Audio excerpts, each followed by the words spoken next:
Assalamualaikum warahmatullahi wabarakatuh. Saya Indah Cahyati dengan NIM 6419060 dari kelas 644B07 Universitas Bina Sarana Informatika. Pada materi kali ini kita akan membahas tentang budget biaya administrasi dan budget biaya penjualan. Kita masuk ke pembahasan yang pertama, yaitu budget biaya administrasi. Budget biaya administrasi adalah budget yang merencanakan secara lebih terperinci tentang biaya-biaya yang terjadi serta terdapat di lingkungan kantor administrasi perusahaan, serta biaya-biaya lain yang sifatnya untuk keperluan perusahaan secara keseluruhan, yang di dalamnya meliputi seluruh jenis rencana biaya administrasi, jumlah biaya administrasi, dan waktu biaya administrasi tersebut dibebankan yang dikaitkan dengan di departemen mana biaya tersebut terjadi. Selanjutnya kita masuk ke pembahasan kegunaan budget biaya administrasi. Kegunaan budget biaya administrasi terbagi menjadi dua, yaitu secara umum dan secara khusus. Secara umum, budget biaya administrasi memiliki 3 kegunaan pokok, yaitu yang pertama sebagai pedoman kerja, yang kedua sebagai alat pengkoordinasian kerja, dan yang ketiga sebagai alat pengawasan kerja. Sedangkan secara khusus, budget biaya administrasi berguna sebagai dasar penyusunan budget kas, karena sebagian dari biaya administrasi memerlukan pembayaran untuk pengeluaran kas. Sedangkan sebagian lain dari biaya administrasi tidak memerlukan pembayaran atau pengeluaran kas, seperti misalnya biaya depresiasi dari aktiva tetap yang ada di lingkungan bagian administrasi umum.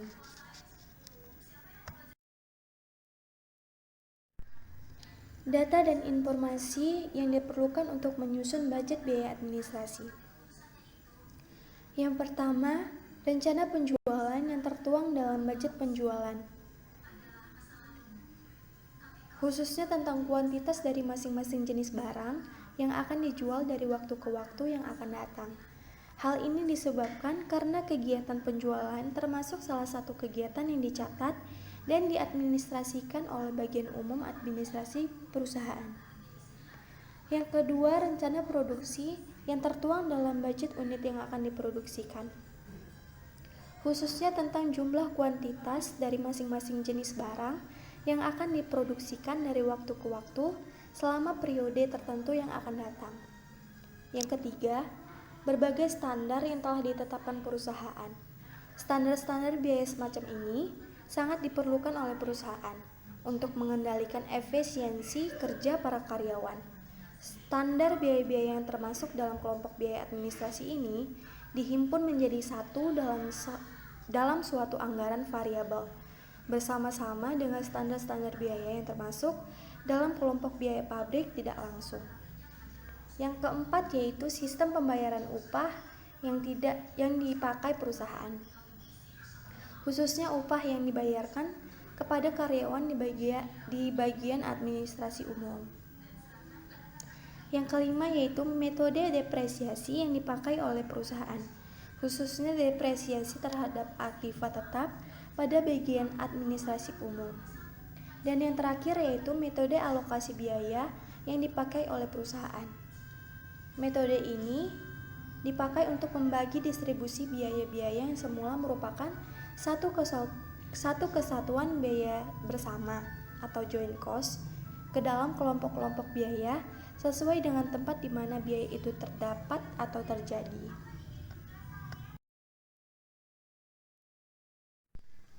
Selanjutnya kita masuk ke bentuk budget biaya administrasi.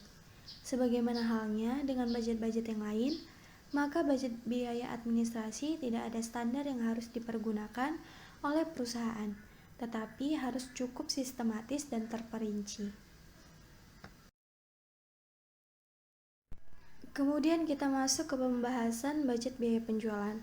Budget biaya penjualan dapat diartikan sebagai budget yang merencanakan secara lebih terperinci mengenai biaya-biaya yang terjadi serta terdapat di dalam lingkungan bagian penjualan, serta biaya-biaya lain yang berhubungan dengan kegiatan penjualan, yang di dalamnya meliputi tentang biaya rencana penjualan dan waktu biaya penjualan tersebut terjadi dan dibebankan.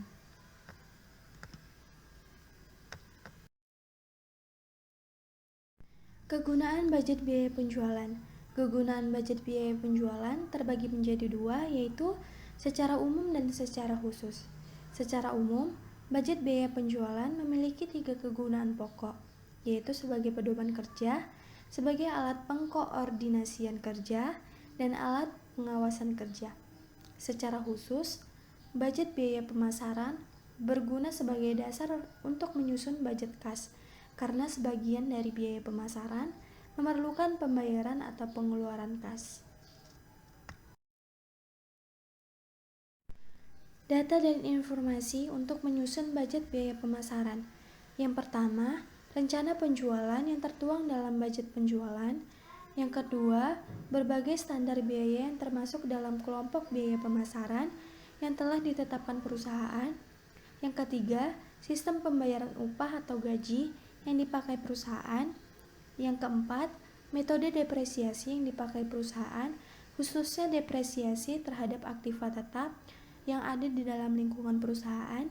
Yang kelima, metode alokasi biaya yang dipakai perusahaan.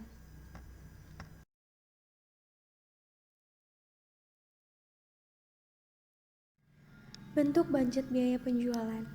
Sebagaimana halnya dengan budget-budget yang lain, maka budget biaya penjualan tidak ada standar yang harus dipergunakan oleh perusahaan.